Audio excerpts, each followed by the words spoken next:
Orang berpikir heran, apa yang mereka kejar ke Palestina? Andai ada orang ingin merebut Irak, masuk akal. Merebut Irak karena banyak sumur-sumur minyak.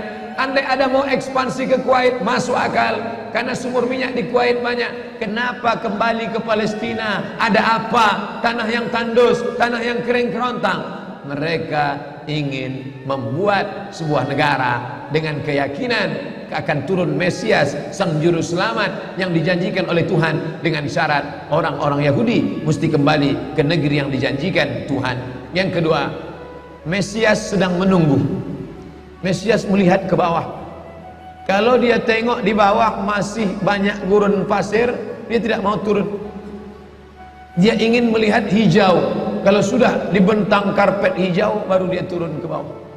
Maka yang dimaksud dengan hijau itu adalah ditanami tanaman-tanaman hijau, penghijauan yang luar biasa. Dan ketika Israel masuk ke Palestina, mereka ambil tanah itu, mereka hancurkan rumah orang Islam, mereka buat tembok panjang. Penjara terbesar dan terpanjang di dunia adalah Palestina. Mereka kurung orang Palestina. Mereka buat tembok beton yang tinggi, panjangnya 700 km lebih. Dari Pekanbaru kita lihat, Anda menuju Medan Sumatera Utara 600 km. Mereka membuat tembok tinggi 700 km. Bayangkan, umat Islam terisolir dan mereka tanami hijau-hijau. Makanya Allah berkuasa. Allah mau tunjukkan kuasa, lalu Allah buat tanaman hijau itu menyala.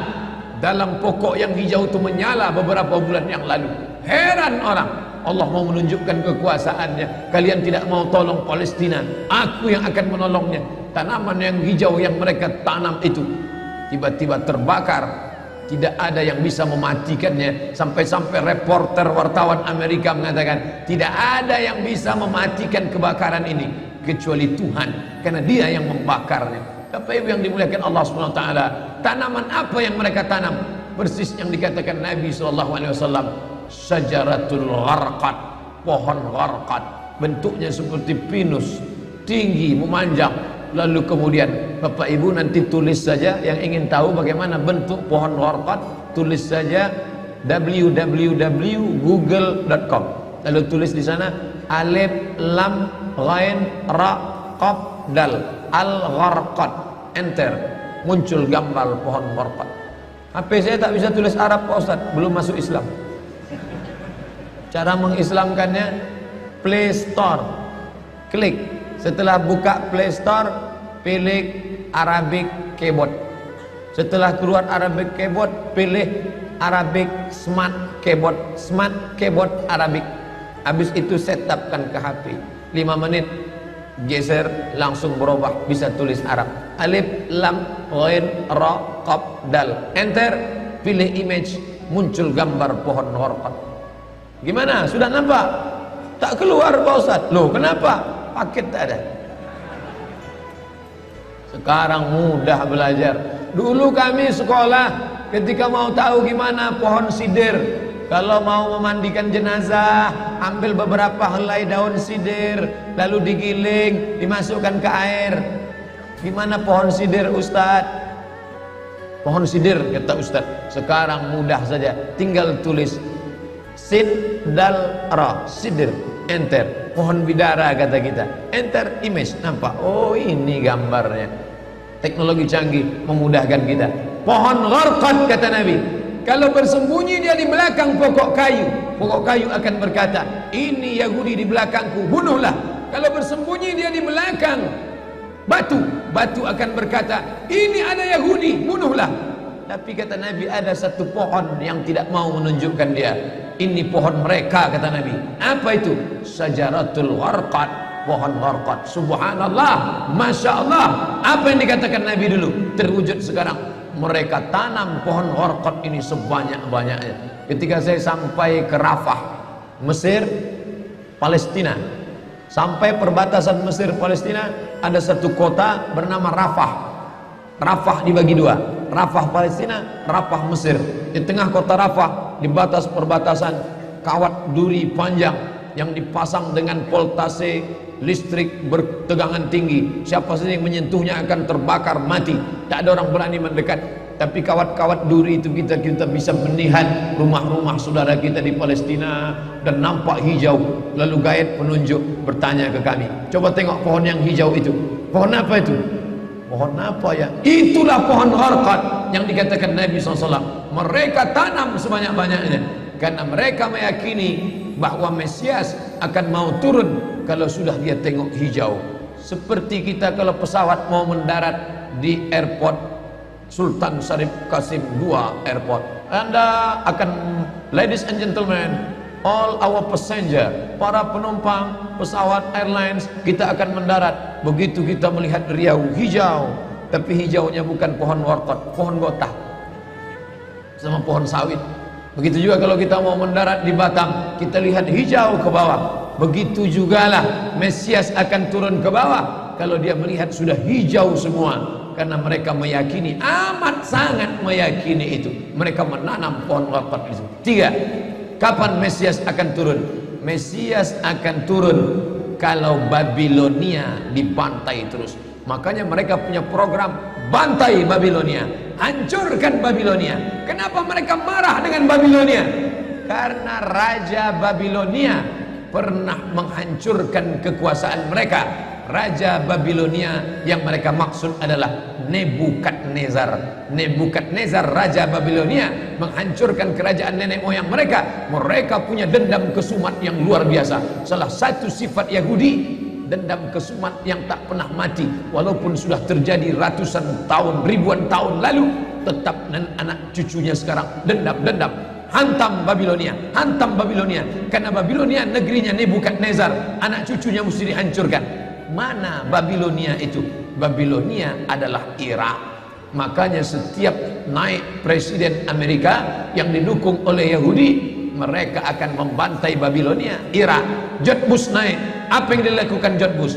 Membantai Irak. George Bush Junior, anak George Bush naik, apa yang dilakukan George Bush Junior? Membantai Irak. Naik Obama, apa yang dilakukan Obama? Membantai Irak. Kenapa yang sekarang ini, siapa namanya? Donald Trump. Payah ingat nama orang kafir. Kenapa Donald Trump tak membantai Irak? Karena Irak sudah hancur babak belur, tak perlu lagi dibantai. Sumur-sumur minyaknya sudah punya kita. Negeri itu sudah menjadi negeri boneka, hancur lebur. Saddam Hussein barulah orang paham. Dulu kita terikut-ikut dengan kata-kata mereka di Reuters. Saddam Hussein raja yang zalim, Saddam Hussein orang yang jahat, Saddam Hussein. Tapi begitu Saddam Hussein digantung, apa kata dia di tiang gantungan? Allahu Akbar, patah lehernya, mati Saddam Hussein, meninggal dunia.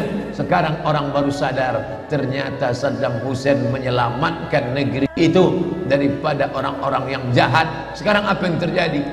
Saudara kita yang beberapa bulan bersama kita di Masjid Raya Senapelan, kalau Bapak ingat, ayahnya, anaknya, ibunya, adik-adiknya tak sanggup lagi tinggal di Baghdad. Kenapa? Kami dibantai oleh Syiah, kami dibantai oleh Amerika, kami sampai lari mendapatkan suaka politik. Sampai hari ini masih ada sebagiannya tinggal yang Sunni, yang Syiah dengan berbagai macamnya. Apa maknanya? Mereka membantai Babilonia. Lalu orang mengatakan ini kan ekspansi politik, ini kan karena sumur minyak. Ada betulnya, tapi lebih daripada itu adalah mereka memiliki keyakinan yang luar biasa bahwa Mesias akan datang kalau Babilonia dihancurkan.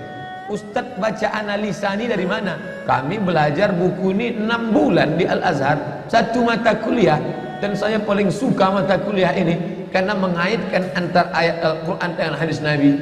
Kalau kita suka mata kuliah itu, kita ingat isinya, kita ingat orang yang mengajarnya. Saya masuk Al-Azhar 1998, hari ini 2017, 19 tahun yang lalu. Kalau saya pejamkan mata saya, masih ingat saya Syekh Dr. Fargallah yang mengajarkan mata kuliah ini. Dengan semangat dulu dia di lokal mengatakan, anak-anakku sekalian, beginilah mereka akan menguasai umat Islam, negeri Palestina. semangat Syekh Fargallah. Saya tak tahu apakah dia masih ada atau tidak, tapi pahala akan tetap mengalir baik beliau hidup maupun sudah meninggal dunia. Kenapa? Saya sampaikan kepada Bapak Ibu sampaikan kepada anak menantu, sahabat, kerabat, tetangga, mengerti keadaan kita zaman sekarang. Jangan sampai dikatakan Palestina bukan urusan kita. Ini kan masalah politik. Indonesia ya Indonesia, Palestina ya Palestina. Antum tidak mengerti masalah dunia. Palestina adalah masalah umat Islam. Subhanalladzi asra bi'abdihi. Maha suci Allah yang sudah memperjalankan hambanya minal masjidil haram, dari masjidil haram, ilal masjidil aqsa, masjidil aqsa, masjidil aqsa Palestina. Kita yang tertulis dalam kitab suci kita bahwa kita punya ikatan emosional. Kenapa kita tidak yakin itu? Yahudi ajarannya dibuat-buat, ajarannya mitos, tapi mereka punya keyakinan yang luar biasa. Mereka rebut negeri itu, mereka kuasai, mereka hancurkan negeri musuh. Atas dasar apa? Keyakinan bahwa Mesias akan datang. Yang kelima, apa yang mereka lakukan untuk Palestina? Mereka meyakini ada Temple of King Solomon, tempel kuil King Solomon, Raja Sulaiman. Datang pula orang Indonesia latah, dikatakannya Sulaiman ini kerajaannya bukan di Palestina, di Yogyakarta, Sleman. Kata dia, King Solomon itu punya tempel kuil, dan Temple of King Solomon letaknya pas di bawah Al-Masjidil Aqsa. Apa maknanya? Mereka mengeruk setiap hari bulldozer, traktor, ekskavator, terus mengeruk keliling Masjidil Aqsa. Mereka ingin meruntuhkan Masjidil Aqsa. Tulis Temple of King Solomon, enter, pilih image, tampak gambar replika. Inilah kerajaan Sulaiman yang ada di bawah Masjidil Aqsa. Akan mereka naikkan. Mereka sudah bangunkan rumah kecil replikanya, seperti orang Riau membuat rumah replika, rumah Melayu Kampar, rumah Melayu Siak, rumah Melayu Bengkalis. Di mana rumah itu? Di Purna MTQ. Anak-anak kita kalau mau tahu bagaimana rumah Melayu Kampar, bagaimana rumah Melayu Siak, bagaimana rumah Melayu Pelalawan, pergi ke sana. Sebagiannya ada, sebagian tak ada, entah kemana perginya. Tapi mereka membuatkan itu. Inilah dia replika kerajaan Temple of King Solomon. Artinya apa? Mereka ingin menghancurkan Al-Masjidil Aqsa berkeping, sampai akhirnya disitulah nanti kemarahan umat Islam. Entah marah entah tidak, melihat gayanya tak marah. Oh, kalian hancur-hancurkanlah. Banyak lagi urusan kami sibuk dengan ini. Tapi akan ada hamba-hamba Allah.